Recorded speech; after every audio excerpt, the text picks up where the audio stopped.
Welcome back. Thanks for joining me tonight. The phone number here, 312-642-5600.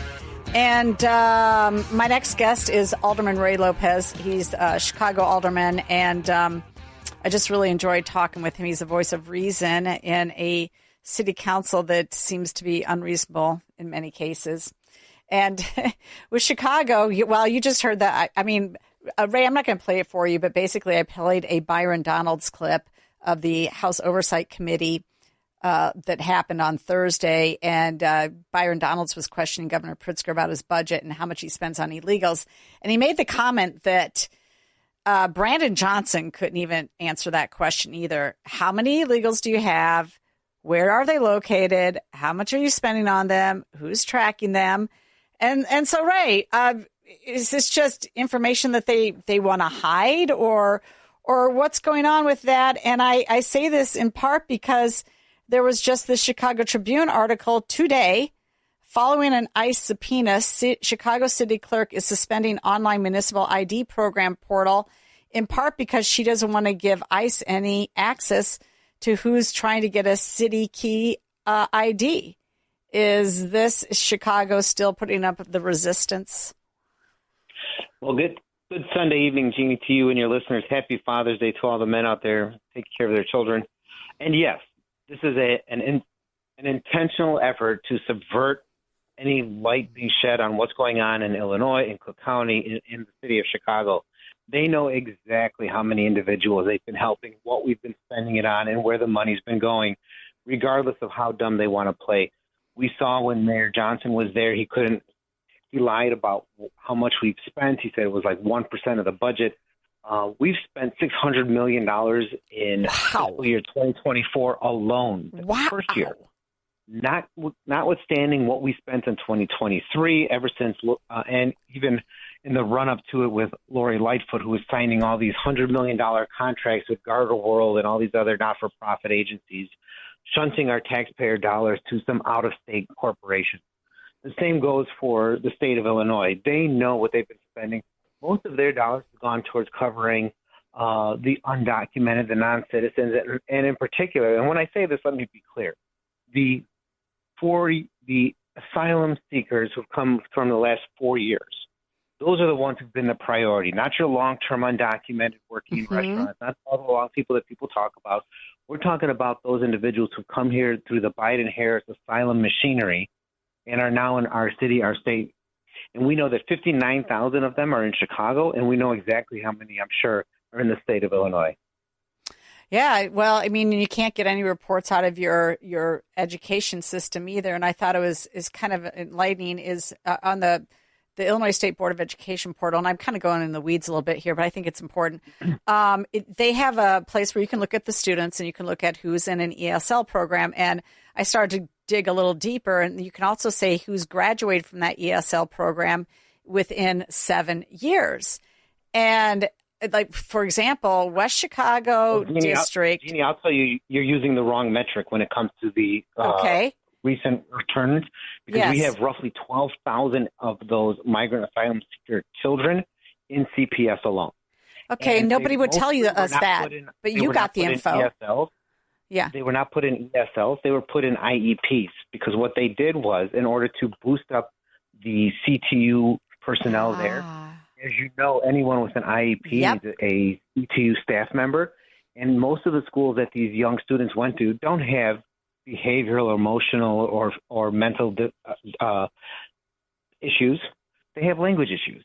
But many of the schools where these the children were sent into Black communities that didn't have ESL teachers, and it was simply easier to put them in an IEP than it was to actually hire bilingual teachers to educate them. Well, and that's a gaming of the system, too, when it comes to education 100%. Dollars, because the state dollars flow based on IEPs, too. And and they also they also flow based on ESL. So if you're double in that identity area, you're getting a lot more money for your school. Mm-hmm. Correct. And you're using these migrant children as pawns just to beef up a Chicago public school system that has been on the decline, and filling bodies in schools that should probably have questions on whether or not they remain open. We just saw a report the other day where there's a school on the west side with 29 teachers, 28 students. What? And these are the prime candidates where these children will be put to try to beef up their population to justify their continual existence. Yeah, no, that's a whole nother problem, and something actually that you guys do control. And I think education is a whole nother issue. But so let's talk about something that's, and I want to get to that in another conversation with you. But right now, I mean, I thought this was pretty informative. Kimberly Strassel writes in the Wall Street Journal, the diminishing protest returns. And she says Americans this Saturday will be treated to No King's Day, organized, branded as a nationwide day of defiance. And by the way, I personally find it offensive that they did this on the 250th anniversary of the U.S. Army and on Flag Day. I just thought that was the wrong message to be sending to people, and to be marching with another country's flag on our Flag Day on top of it. Anyway, she writes, join our latest futile gesture and even more likely than those passed to benefit Trump. And she makes a good point. I mean, how many more protests are we going to have to go through? Day without How about the day without Latinos? A day without immigrants? Not my president's day? Resist Trump Tuesday? Day without a woman? The tax march? I mean, it just goes on and on. Ray, is this what it's come to, really? You know, this is what happens when you have people who have no work ethic and way too much time and money on their hands, mainly supported by their government or by their parents. You know, if these people worked for a living, they wouldn't have time to go stay out and protest. They'd be happy being at home or enjoying their family or celebrating their country. And yes, it is a direct slap in the face. When I agree with you, when we see all these people out there by the thousands protesting with every flag except our own. If you want to be an American and protest, you know, bring the American flag out. Show us what you're standing up for. Vietnam protests had American flags they were having running up and down the streets. I think that at the end of the day, none of this matters because it's all performative, right? That's right. It's all just to help Democrats who are weak in their positions deflect from their failures and try to conjure up the Trump boogeyman. Look, I'm not in love with all of Trump's policies. But what I can do is, in the meantime, I can actually work for solutions. There are my colleagues, as you well know, who will do all the best performative politics that they can do and not take care of one issue in their communities. And that's what many people who are disengaged find it as activism turned into political gimmicks. Yep. It really doesn't move the needle on anything, which is unfortunate because there are many real-world issues we could find common ground on. I think immigration, we could have absolutely found common ground with this administration, particularly when it came to, one, getting rid of the criminal aliens who are dangerous in our communities, and I use that word specifically because we know who they are. They've been vetted by the Biden-Harris administration, and they know exactly what their crimes were. But even Donald Trump has said he's looking for a path forward for dreamers, which is something that 13 years ago Barack Obama started and couldn't finish. Yep. So why can't we work on compromises together? But no, Democrats rather just fist bump each other and yell in the air with their purple hair and complain because they're not really interested in solutions for people that are hurting right now. Ray, would you mind if I just held you over for this after this commercial break? I do want to talk to you about the illegal criminal element that happens to be in Chicago. Sure. Okay, great. We're going to go straight to a break. We'll be right back with Ray Lopez. Now, more of The Real Story with your host, Jeanne Ives.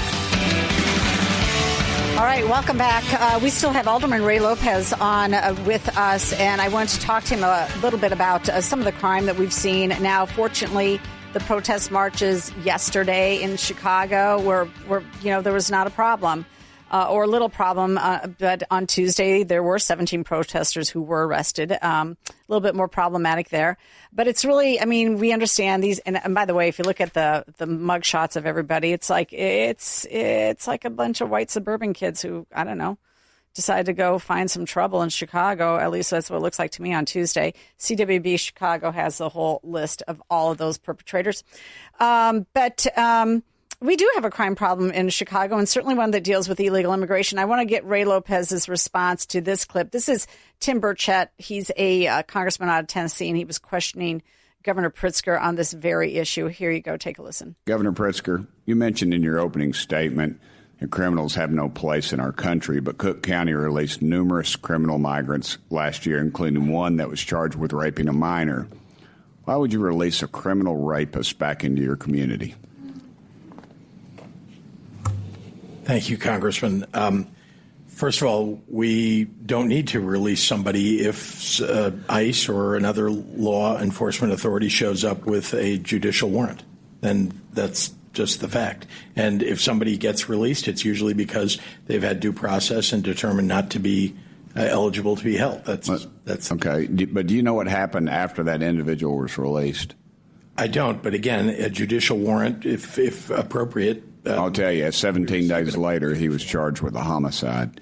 And in Cook County, also released a migrant charged with domestic violence in August of 2024. Do you know what this individual was charged with 1 month later? No, sir, I'm not sure what. Aggravated criminal sexual assault and abuse of minor. And as governor, have you done anything to ensure local and county governments aren't releasing illegal immigrants charged with sexual or violent crimes? As a matter of fact, we chase down criminals every single day. We put them in jail. We try them, put them through due process. They get convicted. They get put into our correction system. We do that every single day. You're implying that we're not. We are. In fact, our law enforcement are some of the best in the country. They do their job. Well, if these laws were enforced, then I would assume these people wouldn't be back out on the streets so freely. Ray, what say you about that entire situation? Has it gotten better under Eileen O'Neill Burke? Are we getting a handle on what to do? I mean, when they talk about judicial warrants, they're talking about specifically judicial warrants. They're saying non-judicial warrants are not going to enforce or turn over to ICE. Detainers, they will not turn over. It has to be a judicial warrant. Otherwise, they will not turn over an illegal to ICE. And so what say you? Well, I think we are seeing some improvement under the new Cook County State's Attorney. So I will grant her that because she's finally enforcing the law as opposed to just catch and release. But, this gubernatorial acrobatics that we saw at the hearing caught my attention then, just as it caught my attention when Brandon Johnson said to Congress that we don't harbor criminals. And both of these gentlemen are being less than honest. They're being very disingenuous, playing the semantics to avoid perjuring themselves before Congress. Because we know that when we've had individuals who are non-citizens who committed violent, dangerous crimes, and when our federal partners discover it, because we don't tell them, they discover it on their own, that we do not actually respond to the detainers, and that we've actually intentionally ignored acknowledging them so that we can release criminals back into the community. So when you have somebody who's like Governor Pritzker saying, well, we do the best that we can, with due process, and we hold people and this and that, and we do have to follow the laws. And no, you don't, because the spirit of the law and the application of it are two different things. And oftentimes it's for the benefit of those who are committing crimes, which we've known for the past several years, that Illinois, Cook County, Chicago have become more criminal friendly over the past several years. Mm-hmm. And with immigration and non-citizens, it is no different. And for me personally, as somebody who represents immigrant communities, to hear people say, oh, we're doing the right by the communities. No, you're not, because oftentimes you're releasing those dangerous individuals who are committing sex crimes against women, against minors, selling drugs and doing other illegal things back into the communities that I represent when we are working so hard with law enforcement to get rid of them. Yeah, no, I mean, much of the criminality is going against the very people that they purport to want to protect. Exactly. And from the sex trafficking to the drugs to just everything. How in your area? I mean, how does the Hispanic population feel about this issue? And even folks that may be here long time, not yet citizens, non-citizens, undocumented, maybe even, but they've been here a long time, a lot longer. And how do they feel about this new population that literally millions popped up across the country? But, you've got 60,000 of them in Chicago, probably maybe even more. Yeah. but that's what you have a count on. How do they feel? There's some anger in the community, particularly in immigrant communities, and everyone tries to pretend that that's not real. And I'm here to say that is 100% real to your question, because you have people who've done it the right way, found a path through the front door, and want to know why that people chose to lie about asylum to gain access to this country. You have individuals who were brought here as children, the dreamers, who were told for decades that there will be a path forward to them, only to have it thrown back in their face and forgotten by the Democratic Party in exchange for having the Venezuelan migrants take priority. And then you have those individuals who come here either overstayed visas, crossed over, what have you, who are just hoping for their shot to be in the greatest country on earth, who are watching individuals who've been given protection, given support, given rental subsidies, and who are treating their new country so badly, so poorly, by not trying to assimilate, but trying to just tear down the communities where they live. It's very, very frustrating for people. And what we constantly see from the woke progressive liberalism that's out there is that they keep trying to force the newest migrant asylum seekers and the long-term undocumented, the dreamers, all in the same bucket. And they are not alike. They come from very different paths, and they have very different support systems. And the ones who have the best support are the ones who show the least eagerness to actually be a part of this country. And I think that stings in the craw of many individuals in not just the Latino community, but also in other immigrant communities. I was at a Polish event, and a politician made the mistake of saying, oh, we're all immigrants, we're all the same. And I thought half the room was going to erupt. Pat. All right. Well, thanks a lot for coming on tonight. I really appreciate your time on this Sunday night. Alderman Ray Lopez, appreciate your service to the state and to the city. Thank you again. We'll be right back.